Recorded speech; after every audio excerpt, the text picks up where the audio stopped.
Melissa, 7.38 million vehicles were imported and sold in the United States last year. Now, I want you to imagine that if you had that same demand, you're going to put a 25% tariff on 7.38 million vehicles.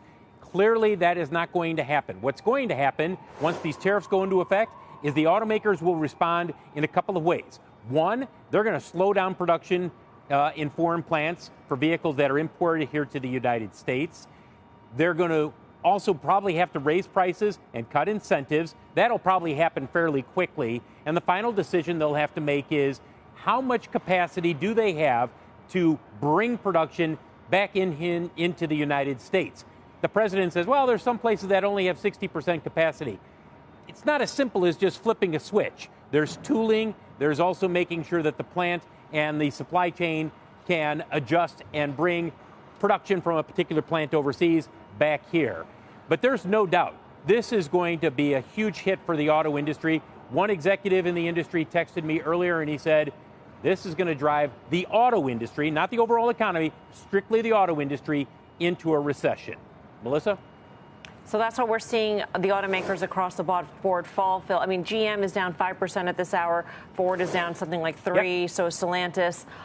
Even though it seemed like 25% on finish coming in would have been actually viewed as not as bad as expected. Sure, to an extent, it's not as bad as expected.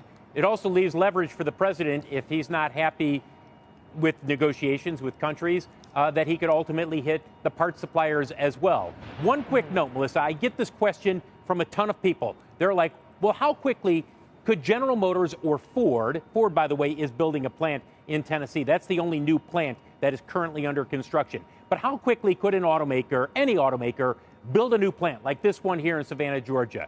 Even if you had the site picked out and you said, do it right now, 2.5 years to 3.5 years, and that's lightning speed, Melissa. A few people I talked with when I brought this up, they laughed and they said, I've never seen an auto plant built in 2.5 to 3.5 years. But I guess if you expressed everything, maybe you could get that to happen. So for the people who say, well, they're going to bring all the production back here to the United States, you just don't flip a switch and make it happen. Right. President Trump also spoke about potentially exploring the idea of making the interest paid on auto loans tax deductible if you buy an American-made auto, Phil. I mean, could that offset some of this pain? It could. I listened to that. When I heard that, I sat there and I thought that will be appealing to a number of people.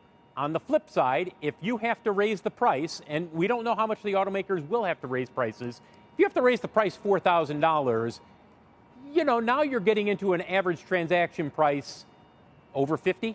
Right now, it's close to $49,000. Now you're going up into $52,000, $53,000. It is an attractive thing to make that interest tax deductible, but you're also going to be looking at higher costs.